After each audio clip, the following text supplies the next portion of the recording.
Amara Johnson worked double shifts at the upscale restaurant Lil Seal to support herself through music school. Despite her education at Juilliard, financial hardship had forced her to put her dreams on hold. On this particular evening, the restaurant was hosting a private event for Maxwell Bennett, a notoriously difficult real estate mogul known for his extravagant parties and condescending attitude towards service staff. The private dining room gleamed with crystal chandeliers and polished silverware. Amara moved efficiently between tables, her crisp black uniform contrasting with the white tablecloths. Though exhausted from her morning classes, she maintained a professional smile. Even as her feet ached in the mandatory heels the restaurant required female staff to wear. Maxwell Bennett sat at the head table, surrounded by business associates and social climbers eager to curry favor. His voice carried across the room, deliberately loud, as if to ensure everyone knew of his importance. He wore an Italian suit that probably cost more than Amara's semester tuition, a gold watch flashing on his wrist with every exaggerated gesture. "You there, waitress," Maxwell called out when Amara approached with the third bottle of Chateau Margaux for his table. "You're taking too long between courses. We have important matters to discuss." "I apologize, sir," Amara responded evenly. "The chef is preparing your entrees with special attention." Maxwell scoffed. "Special attention? At these prices, I expect perfection, not excuses."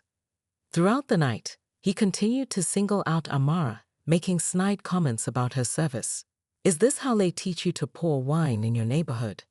he asked, loud enough for his companions to chuckle. When she accidentally brushed against a chair while balancing a heavy tray, he remarked, "Some people just aren't suited for fine establishments." The beautiful grand piano in the corner caught Amara's eye several times during the evening, a Steinway, similar to the one she practiced on at school, but had so little time for lately. Her glances didn't go unnoticed by Maxwell. "Gentlemen, I think our waitress is more interested in the piano than in her job," Maxwell announced, his voice cutting through the dinner conversation. "Perhaps she thinks she's too good for serving us." His eyes narrowed with malicious amusement. "Tell you what, entertain us? Play something." The request, no demand, hung in the air. The other guests looked on with a mixture of discomfort and curiosity. "I'm working, sir," Amara said quietly. "And I'm paying," Maxwell countered. "A lot. Play something. Now." He turned to the restaurant manager hovering nearby. "Your staff should accommodate reasonable requests, shouldn't they?" The manager, a thin man with a perpetual worried expression, caught Amara's eye and gave a slight nod. The message was clear. The customer is always right, especially when the customer is Maxwell Bennett. With all eyes on her, Amara quietly set down her serving tray and approached the piano. Her hands trembled slightly as she sat on the bench, acutely aware of the smirks and whispers from Maxwell and his associates. For a moment, she considered playing something simple to get the humiliating experience over with. "Play chopsticks," Maxwell suggested with a smirk. "That should be about right." A few of his guests laughed obligingly, while others looked uncomfortable. Amara adjusted the bench, muscle memory from thousands of hours of practice guiding her movements. The familiar feel of the polished keys beneath her fingertips brought a sense of calm.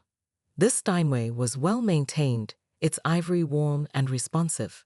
Through the humiliation, she felt a strange sort of gratitude. It had been weeks since she'd touched an instrument of this quality. She closed her eyes, took a deep breath, and began to play Chopin's Ballade No. 1 in G minor, one of the most technically challenging pieces in the classical repertoire. The opening notes hung in the air, delicate and questioning, before cascading into the passionate storm that defined the piece. Maxwell's table fell silent first, then the neighboring tables. The kitchen staff paused in the doorway, plates forgotten in their hands. Amara's fingers danced across the keys with practiced precision, her body swaying slightly with the building intensity of the music. The piece told a story, from gentle beginnings to thunderous complexity, and Amara told it with the emotional depth of someone who had lived its highs and lows. The technical difficulty of the runs and arpeggios disappeared beneath her confident touch. Her face, initially tense with embarrassment, softened into serene concentration.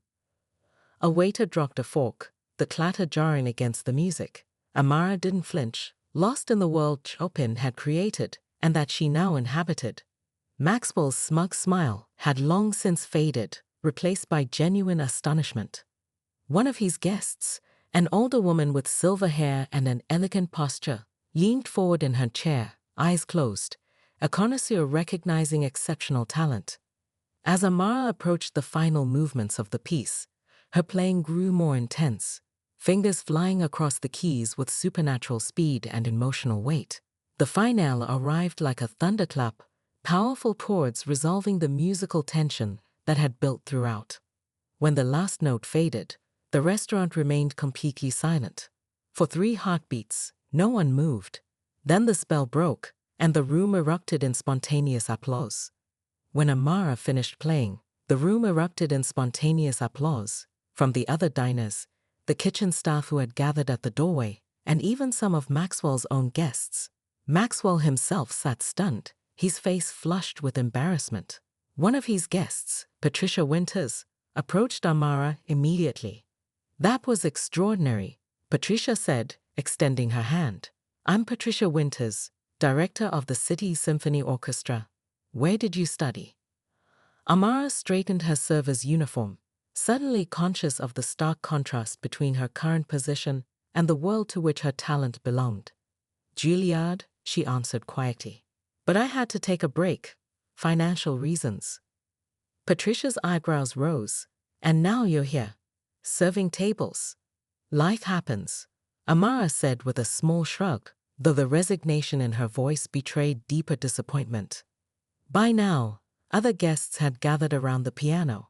A silver-haired man in a perfectly tailored suit pressed a business card into Amara's hand. "Howard Kleinman, Riverside Conservatory. We should talk about opportunities." The restaurant manager, Marcus, pushed through the small crowd that had formed. His earlier nervousness had transformed into something like awe, tinged with guilt. "Ms. Johnson, I had no idea. I never would have allowed." He trailed off, looking between Amara and Maxwell's table. Maxwell remained seated, swirling his wine glass with unusual intensity. His companions glanced between him and Amara, awaiting his reaction. The power dynamic had shifted palpably. After a moment, Maxwell rose and approached the piano with measured steps. "Well," he said, voice artificially boisterous, "what a delightful surprise. I knew we had a talent in our midst." He laughed, too loudly. "I have an eye for these things, you know. Why else would I have insisted she play?" The claim was met with skeptical glances. Patricia Winters particularly fixed him with a cool stare. "In fact," Maxwell continued, undeterred, "I'm something of a patron of the arts. Perhaps we should discuss your career, Miss Johnson," Amara supplied. "Amara Johnson." "Miss Johnson, yes." Maxwell's recovery was almost impressive in its audacity. "My foundation supports promising musicians." "I'd be remiss not to." "I believe I've already opened that conversation," Patricia interrupted smoothly. She turned back to Amara. "My card. Call my office tomorrow. We have several upcoming programs that could use your talent." As the night proceeded, Amara found herself in the strange position of finishing her shift while being treated like an honored guest. Diners requested specific pieces as she passed their tables. The kitchen staff treated her with newfound respect, and Maxwell Bennett, for perhaps the first time in his privileged life, found himself upstaged and uncertain how to reclaim the spotlight. Within a week, Amara received a call from Patricia Winters offering her an audition with the symphony. The rehearsal hall was vastly different from Lucille's dining room. Here, music was the focus rather than an interruption to a meal. As Amara played for the selection committee, the memory of Maxwell's smirking face faded, replaced by the attentive expressions of those who understood the language she spoke through her fingers. Her performance impressed the committee so thoroughly that she was offered a position as a featured pianist for their upcoming season. When Patricia handed her the contract, Amara's hands trembled more than they ever had at the piano. "This isn't charity," Patricia assured her, recognizing Amara's hesitation. "This is talent recognition. You've earned this." Meanwhile, A diner's cell phone video of her impromptu performance at Lucille had found its way online. Waitress, forced to play piano, stuns diners with Chopin, garnered hundreds of thousands of views within days. Local news picked up the story, interviewing former professors who spoke of Amara's promise. The restaurant received calls asking if the pianist would be working that evening. Marcus, the restaurant manager, called Amara personally to offer her a position as the house pianist at triple her waitressing salary. She declined politely, but negotiated a weekend arrangement until the symphony season began, this time on her terms, as a musician rather than a server. Maxwell Bennett, watching his social media mentions fill with negative comments about the rich guy who mocked the pianist, attempted damage control. His secretary sent elaborate flower arrangements to the restaurant with instructions to forward them to Amara. Later came calls offering sponsorship for her first concert. Amara instructed her newly acquired assistant, provided by the symphony, to decline respectfully. Instead, she established a scholarship fund for underprivileged music students with her first professional paycheck, naming it after her grandmother who had worked 2 jobs to pay for Amara's early piano lessons. The Elizabeth Johnson Musical Opportunity Fund would ensure other talented students wouldn't need to put their dreams on hold as she had. 3 months later, when Amara performed her debut concert with the symphony, she spotted Maxwell sitting in the 3rd row, alone rather than surrounded by his usual entourage. The program included Chopin's Ballade No. 1, the piece that had changed her life that night at Lucille. After her standing ovation, Maxwell waited patiently in the line of well-wishers backstage. When he finally reached her, his usual bravado was absent. "Ms. Johnson," he said, voice quieter than she'd ever heard it, "I owe you an apology." Amara studied his face, searching for the mocking man from the restaurant.